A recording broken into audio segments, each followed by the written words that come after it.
దేవుని యొక్క బహుమతిని పొందాలంటే మనం ఏం చేయాలి?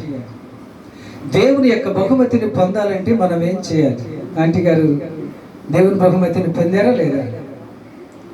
మనుషుల బహుమతులు అది వేరులే, అవి పొందటం మంచిదే. కానీ అన్ని అయిన తర్వాత అసలైంది ఏంటంటే దేవుని యొక్క బహుమతి. ఆ దేవుని యొక్క బహుమతిని ఈ లోకంలో అన్ని మనం పొంది దేవుని బహుమతిని పొందకపోతే ఎన్ని చేసినా వ్యర్థం. ఎగ్జామ్ హాల్కి వెళ్ళాడు, అన్ని బాగా రాశాడు, ఈయన హాల్ టికెట్ నెంబర్ 8 మర్చిపోయాడు. ఏంటి ఫలితం? ఏదైనా ఉందా? అసలైనది మనం చాలాసార్లు, అందుకని వాక్యంలో ఉంది, ఒకటి లోకమంతా సంపాదించి తన ప్రాణాన్ని పోగొట్టుకుంటే ఏమీ అలాభం. అక్కడ మీరు జాగ్రత్తగా గమనించండి.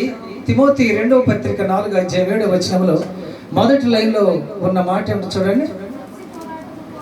నేను మంచి పోరాటము పోరాడి తిని, నా పరుగు కడముట్టించి తిని. ఓకే, ఇంగ్లీష్ బైబిల్లో అయితే ఉన్నది ఏంటంటే ఐ ప్రెస్. ప్రెస్ అంటే మీరు ఎప్పుడైనా వర్చువల్స్కి వెళ్ళారా? వెళ్తే డా అంటది కదా, డా తెలుసా? విచిత్రం చూస్తారు అంతా.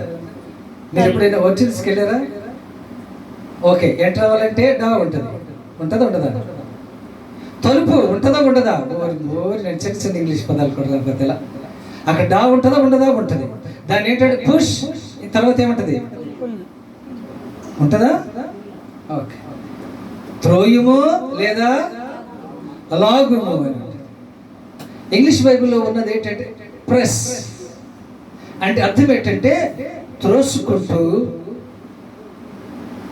ఏం త్రోసుకుంటూ?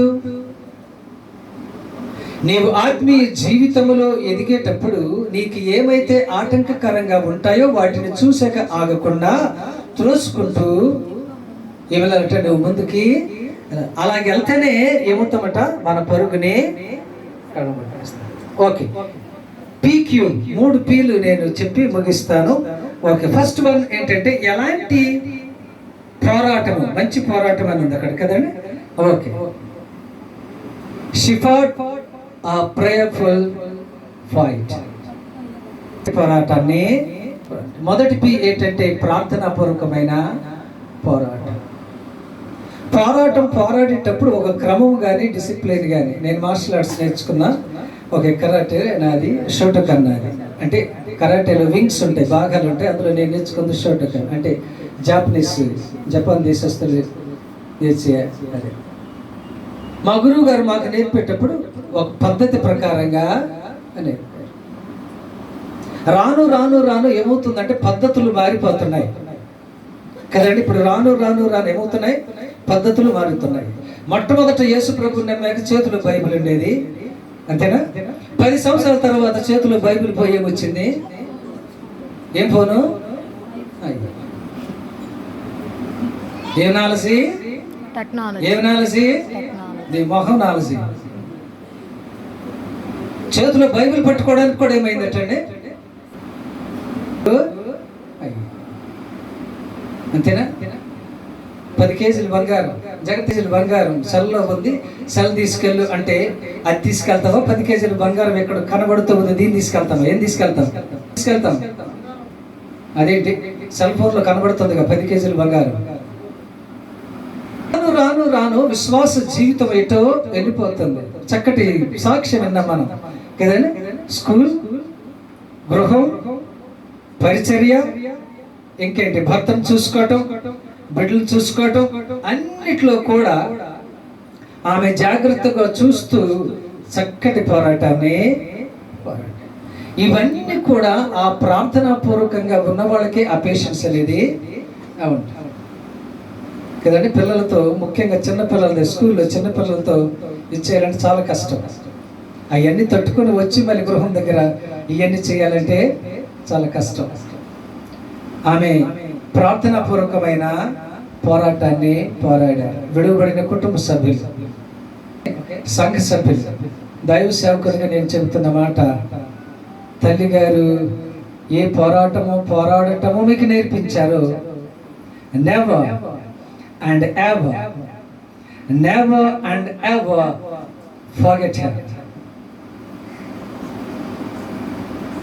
ఆమెను మర్చిపోవద్దు. ఆమె మీకు బోధించినవి కూడా మర్చిపోవద్దు. గంటలకి లేచి ఆమె ప్రార్థన చేసేవారు, నేను చూసేవాడిని. మంచిది, నో చూసుడు బిజినెస్ నావు, శేషుడు బిజినెస్ నావు. చూడటం కాదండి. ఇప్పుడు మనం కూడా ఏం చేయాలంటే చెయ్యాలి శేషుడు business. Keep on choosing but not chasing అంటే అది బాగోదు. అర్థమవుతుంది. మనం కూడా ఏం చేయాలంటే లగాలి ప్రార్థన.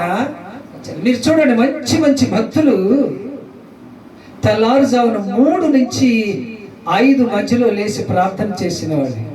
దేవుడు వాళ్ళని అద్భుతంగా పరిచర్యలోనే వాడుకున్నాడు. కానీ అదే ఏ టైం చెప్పండి? అదే ఏ టైం అట? Sleeping time. కానీ దాన్ని తట్టుకొని ఎవరైతే చక్కగా ప్రార్థనలో గడుపుతారో, నిద్ర కూడా అవసరమే కాదని నేను చెప్పటం లేదు, ఓకే, అది అవసరమే. కానీ సేవకు సమర్పించుకున్నప్పుడు, సేవలు మనం ముందుకు వెళ్ళాలంటే, దేవుడు వాడుకోవాలంటే ప్రార్థన చాలా అవసరం. తల్లి గారు చక్కటి ప్రార్థనాపూర్వకమైన పోరాటాన్ని పోరాడారు. ఆ రెండవది, she fought a perfect fight. ఖచ్చితమైన పోరాటము. చాలా మందికి పరిగెడతారు కానీ ఎక్కడ పరిగెట్టాలో తెలియదు, చేస్తారు కానీ ఏం చేయాలో అది తెలియదు. అది కాదు కదా. Never and ever stand at the crossroads in your spiritual life.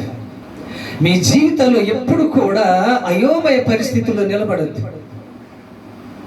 నేను ప్రార్థన చేస్తే, ఇది ఇందాక చక్కగా సాక్షి చెబుతూ అన్నారు, ఆమె ప్రార్థన చేస్తే, ఆమె చెబితే అద్భుతాలు చక్కగా అలాగే జరిగేది. జరుగుతో జరగదో కాదు, జరుగుదు. అలా ఖచ్చితమైన ప్రార్థన పోరాటాన్ని పోరాడి అది మీకు నేర్పి వాళ్ళు ఈ లోకం నుంచి వెళ్ళారు.